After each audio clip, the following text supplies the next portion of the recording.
कुछ नहीं हो पाया, चाहे वो सपा हो चाहे वो जोशी सरकार हो। केवल नाम के लिए होता है कि जब हमारी सरकार आ जाएगी तो हर जगह से रिश्वत कम हो जाएगी, लेकिन ऐसा तो कुछ नहीं दिखाई पड़ रहा। तो क्या सरकार भ्रष्टाचार पे लगाम लगा पाई है यहाँ?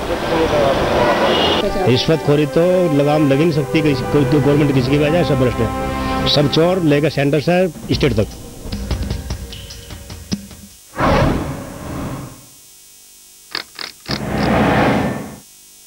जी, तो अखिलेश जी के जो पिताजी हैं, समाजवादी पार्टी के सुप्रीमो हैं मुलायम सिंह यादव, उन्होंने अखिलेश के 100 दिन के कार्यकाल को 100 में 100 नंबर दिए और कहा कि अभी कुछ समीक्षा करना जल्दी है, 6 महीने और दीजिए, तब समीक्षा मैं खुद करूंगा।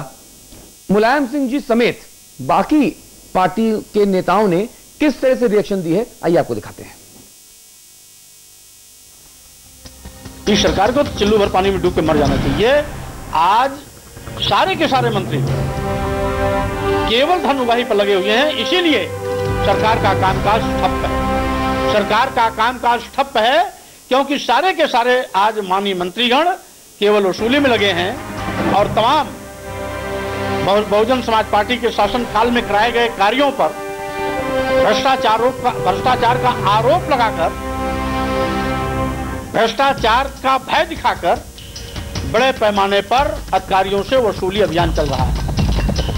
समाजवादी पार्टी सरकार बनते ही ऐसा लगता है कि गुंडे माफिया अपराधियों को लूट के लिए प्रमाण पत्र मिल गया है, सर्टिफिकेट मिल गया है और आज बेखौफ होकर के पूरे उत्तर प्रदेश के गुंडे माफिया अपराधी और समाजवादी पार्टी के भी नेता विधायक, जिनमें बड़े पैमाने पर अपराधियों की संख्या शामिल है, वो इस लूट और भ्रष्टाचार में लगे। के 100 दिन के सरकार के पूरे तो हुए हैं, परंतु कोई महत्वपूर्ण परिवर्तन नजर नहीं आ रहा।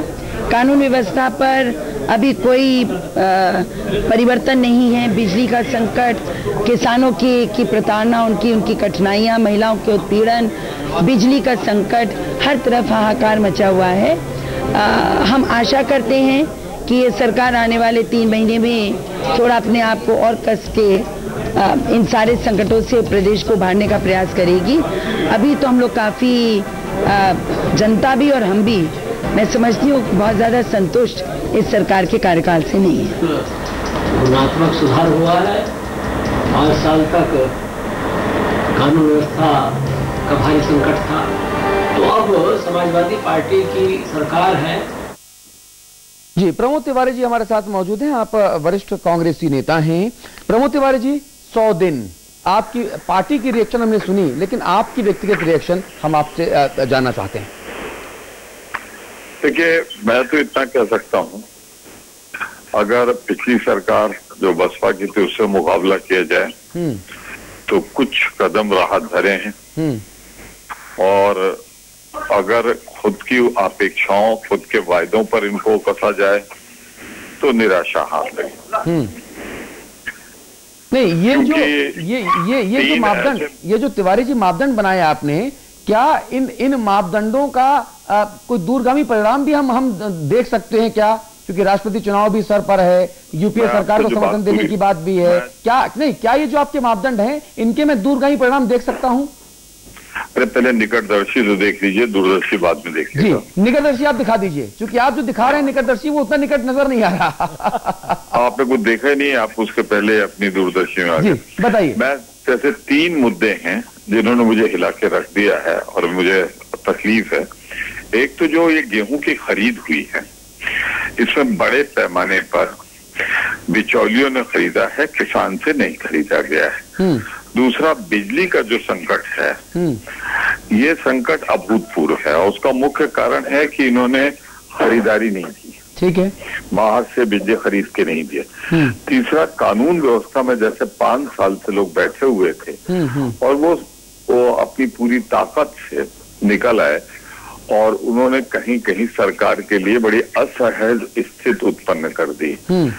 दूसरी तरफ एक सुकून है इस सिलसिले में कि जहां पे पिछली सरकार में उपलब्धता नहीं थी, यहाँ माननीय मुख्यमंत्री जी को उपलब्धता है। पिछली सरकार में सदन नहीं चलते थे, अभी लंबा सदन चल रहा है।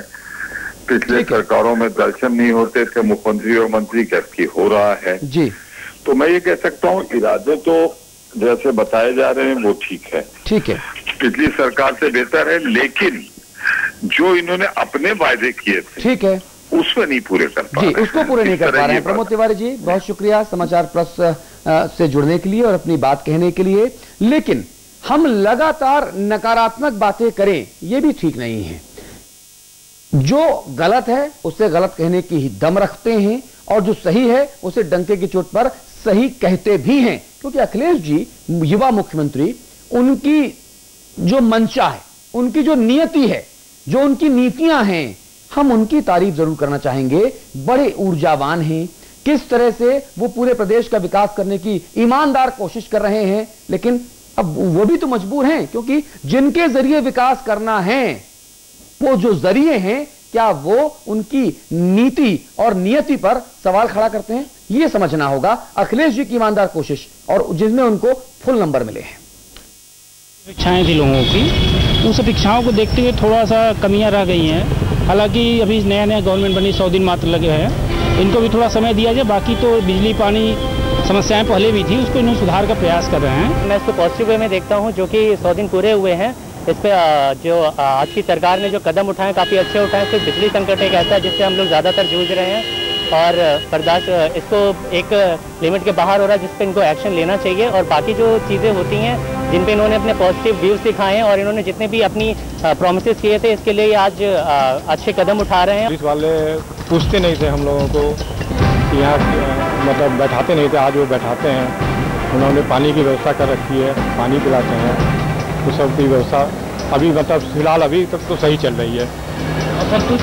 हाँ, हम अपने इलाके में जहाँ हम रहते हैं, जहाँ हम सर्विस करते हैं, वहाँ के इलाके में हम वहाँ ठीक है। देखा जाए कि पिछले रिकॉर्ड में जो है मुलायम सरकार में बहुत गुंडागर्दी हो रही थी, उस हिसाब से देखा जाए तो इस बार समाजवादी पार्टी ने अपने आप को बहुत इम्प्रूव किया है और जो है आगे भी हमको लगता है कि इम्प्रूवमेंट बनी रहेगी। जो सरकार की आई है उससे बेटर है, बीएसपी से तो बेटर ही है कि आने वाले टाइम में इन्होंने काफ़ी जितना जिस हिसाब से पैकेज बताया था उस हिसाब से धीरे धीरे किसानों को मिल रहा है और आने वाले भी इन्हें टाइम ही किया हुआ है। आने वाले टाइम में ये सरकार इतनी बढ़िया है।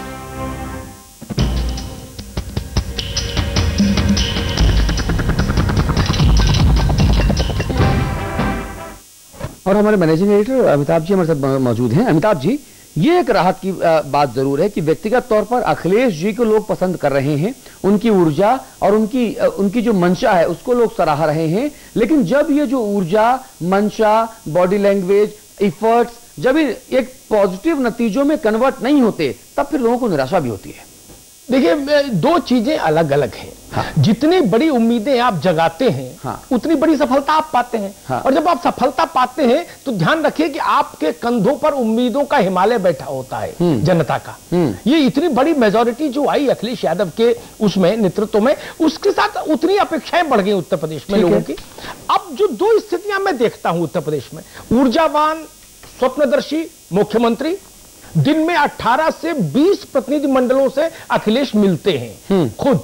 वो अपने चीफ सेक्रेटरी को भी कहते हैं कि भाई ये जो प्रतिनिधि मंडल आया इसको कुछ ऐसा जरूर दीजिए कि ये जाके कहे कि कुछ काम हुआ। लेकिन इन सब प्रयासों के बाद भी मैं कहूंगा, एक तो जो डिलीवरी मैकेनिज्म है ब्यूरोक्रेसी का वो फॉल्टी है, और दूसरा जो मंत्रिमंडल उनको मिला है अखिलेश जी को, वो मंत्रिमंडल उसमें एक आध राज्य मंत्री को छोड़ दीजिए तो सारे मंत्री वो हैं जो अखिलेश के चाचा और ताऊ की उम्र के हैं और जिनसे रिश्ता भी चाचा और ताऊ वाला है। बड़ा मुश्किल होता है ऐसे में सरकार चलाना। मैं जानता हूं व्यक्तिगत तौर पर बहुत मुश्किल होता है। आप सार्वजनिक तौर पर कुछ भी कहिए, लेकिन बहुत कठिन हो जाता है वो उस दृष्टि में सरकार चलाना।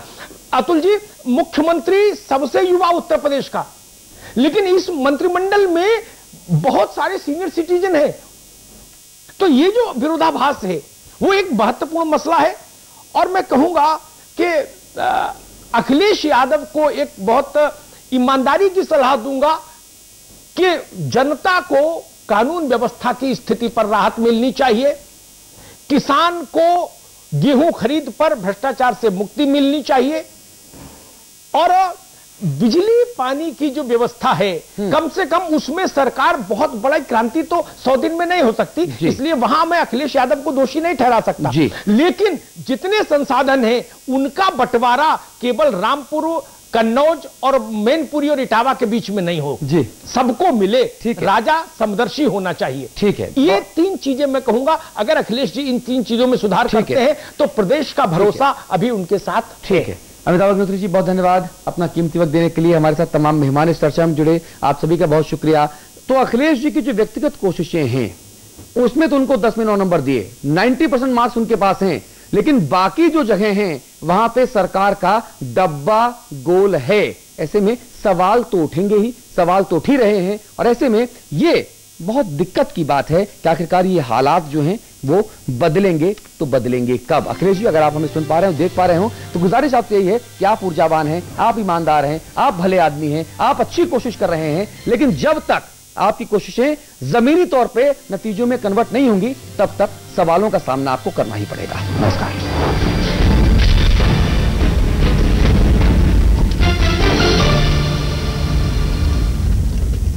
हाँ भाईजान, हम सोच तो रहे थे। मास्टर जी, लड़के वालों की तरफ से पिताजी की पतलून एक बिलांग छोटी कर दो। हाँ, ये ले, बात करके देख लो।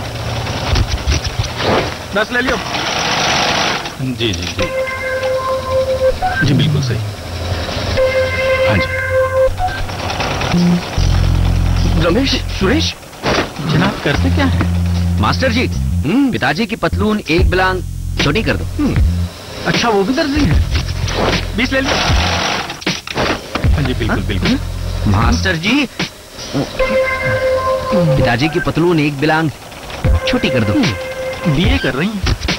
30 ले लियो। देख लो जैसा आप कहें। अबे मास्टर जी, पिताजी की पतलून एक बिलांग। कैडबरी 5 स्टार की हर बाइट में है चॉकलेट, कैरमल और नोगा, तो बस खाइए और खो जाइए। ये कहानी है एक अजीबोगरीब फैमिली की, जिसके फादर थे बड़े ही डैडली, इसलिए उनकी वाइफ रूपाली रहती बड़ी सैडली। फिर एक दिन उनकी जिंदगी में आया नया रिफ्रेशिंग मिनी गम्स। इंटरेस्टिंगली उनकी वाइफ रूपाली टोटली 3 बच्चों को दुनिया में लाके थक ली। आगे जाके तीनों ब्रदर ली खानदान का नाम रोशन करते रहे। कैसे? बस पूरा दिन लेते रहे चिंगल्स। Refreshing mini gums. आज ली क्या?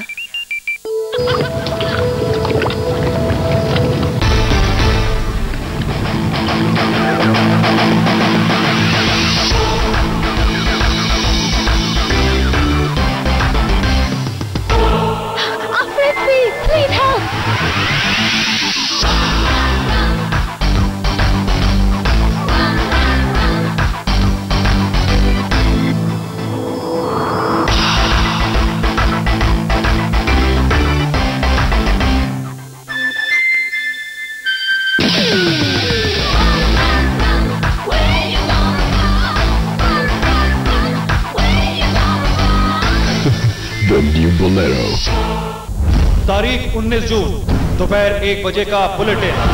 समाचार प्लस ने किया खुलासा। राष्ट्रपति चुनाव में संगमा होंगे बीजेपी के उम्मीदवार।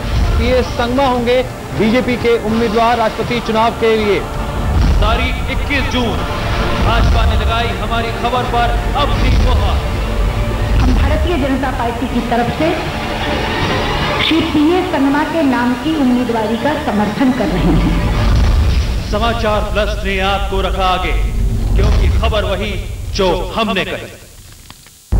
तारीख 19 जून दोपहर 1 बजे का बुलेटिन। समाचार प्लस ने किया खुलासा। राष्ट्रपति चुनाव में संगमा होंगे बीजेपी के उम्मीदवार। पीएस संगमा होंगे बीजेपी के उम्मीदवार राष्ट्रपति चुनाव के लिए। तारीख 21 जून भाजपा ने लगाई हमारी खबर पर अपनी मुहर। हम भारतीय जनता पार्टी की तरफ से श्री पीएस संगमा के नाम की उम्मीदवारी का समर्थन कर रहे हैं। समाचार प्लस ने आपको रखा आगे, क्योंकि खबर वही जो हमने कही।